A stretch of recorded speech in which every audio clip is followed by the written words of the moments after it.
What started out as just another night shift for Marcus would become the most terrifying experience of his life. If you think you've heard scary Uber stories before, trust me, you haven't. Make sure you're seated, because what I'm about to tell you will make you think twice before accepting rides after midnight. It was a Tuesday night in October, and Marcus had been driving for Uber for almost 3 years. He was a seasoned driver who knew all types of late-night passengers. College students returning from parties, graveyard shift workers, the occasional business traveler catching an early flight. He'd seen it all, or at least he thought he had. Marcus had a simple rule: never accept rides after 2:30 a.m. But tonight was different. His rent was due in 2 days, and he still owed $200. When that notice arrived at exactly 3:07 a.m., showing a ride from downtown to the outskirts of the city with a surge rate of 2.5x, he couldn't resist. The ride would cost over $60 for what seemed like a simple 30-minute trip. He accepted without hesitation. The pickup point was in front of an old building in a part of downtown most people avoided after dark. When Marcus pulled over, he noticed something strange immediately. Every streetlight on the block was flickering, creating eerie shadows that seemed to dance across the empty sidewalks. The building itself looked abandoned, with most of the windows boarded up and graffiti covering the lower floors. He waited for 5 minutes, checking his phone repeatedly. The passenger's name was listed simply as Alex, with no profile picture. Marcus was about to cancel the ride when a figure emerged from the shadows between 2 buildings. Not from the building where the pin was located, but from a narrow alley that Marcus was certain had been empty moments before. The figure approached the car slowly, wearing a long, dark coat with the hood up despite the warm October weather. As they approached, Marcus felt an inexplicable shiver run down his spine. Something about the way this person moved wasn't right. Their steps were too quiet, too deliberate, as if they were floating rather than walking. Alex slid into the back seat without a word. Marcus tried to make his usual friendly conversation, asking about her night and confirming their destination. But Alex remained completely silent. Through the rearview mirror, Marcus could see that her hood was still up, casting a deep shadow over her face. All he could make out was pale skin and what appeared to be extraordinarily bright eyes that seemed to reflect light like an animal's. So, heading home after the night?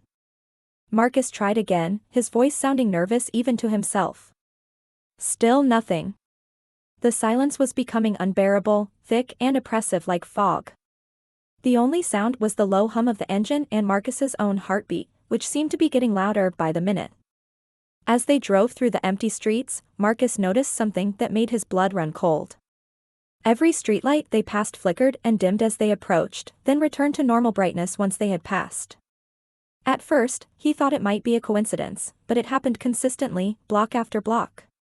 The GPS was directing them to an area Marcus had never been to before, despite 3 years of driving in the city. The roads became narrower and winding as they left the main thoroughfares behind. Trees began closing in on either side, their branches creating a tunnel effect that blocked out most of the moonlight.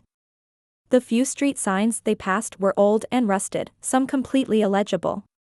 Marcus tried to concentrate on the navigation, but he kept glancing in the rearview mirror. Alex hadn't moved an inch since getting in the car.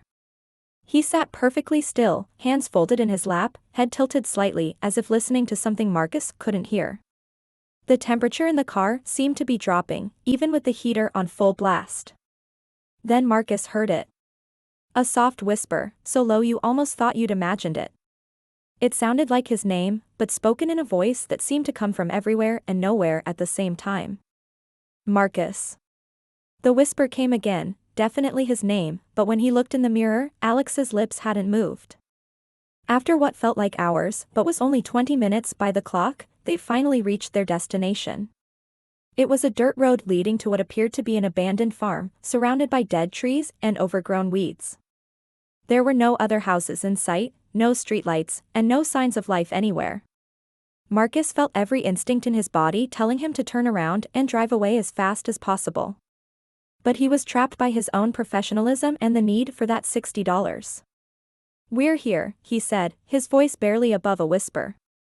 For the first time all ride, Alex moved.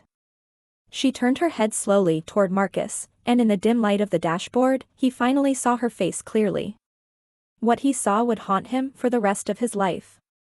Alex's skin was pale as paper, almost translucent, with dark veins visible beneath. But it was his eyes that made Marcus's heart stop. They were pitch black, like staring into two deep wells, and they seemed to be pulling him in. Alex smiled, revealing teeth that were too sharp and too white, like polished bone. "Thanks for the ride, Marcus," Alex said in a voice that sounded like autumn leaves scraping against concrete. "You were very kind."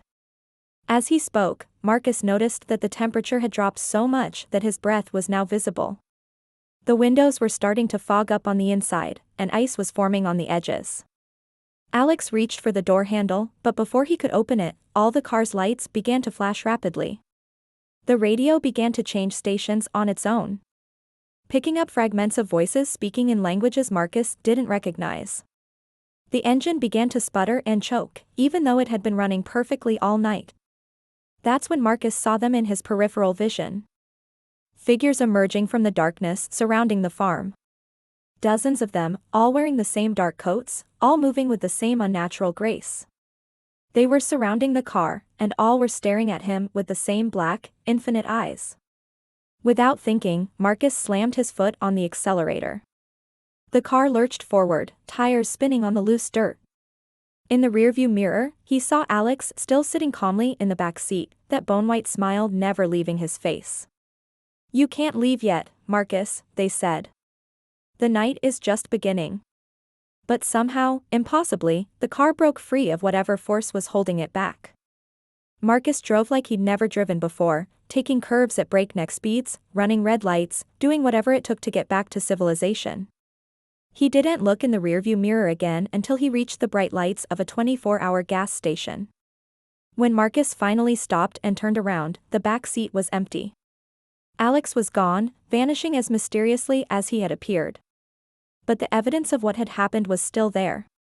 The back seat was covered in a thin layer of ice, and the air still held that bone-chilling chill. Even more disturbing, Marcus's phone showed that he had completed the trip and received a 5-star review, along with a tip of exactly $66.66. Marcus stopped driving for Uber that very night. He never told anyone the full story of what happened, afraid they'd think he'd lost his mind. But he knew what he'd experienced was real. The ice on the bench, the impossibly cold, the way every streetlight had responded to their presence, all proved that something truly supernatural had occurred. 6 months later, Marcus learned something that made his blood run cold again. He discovered that the farmhouse where he had left Alex had burned down more than 50 years ago, killing an entire family in a blaze that investigators could never explain. According to local records, no one had lived there since.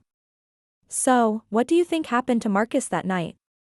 Was Alex supernatural, or is there a logical explanation for everything he experienced? Have you ever had a late-night encounter you couldn't explain? Share your own scary ride-hailing stories in the comments below, and don't forget to hit that subscribe button and hit the bell so you never miss our latest spine-chilling stories. Because trust me, Marcus's story is just the beginning of what we have in store for you. And remember, the next time you're driving alone at 3 a.m. and get that notification for a ride to nowhere, you might want to think twice before accepting. Some rides aren't worth any amount of money. Sweet dreams, and drive safely out there.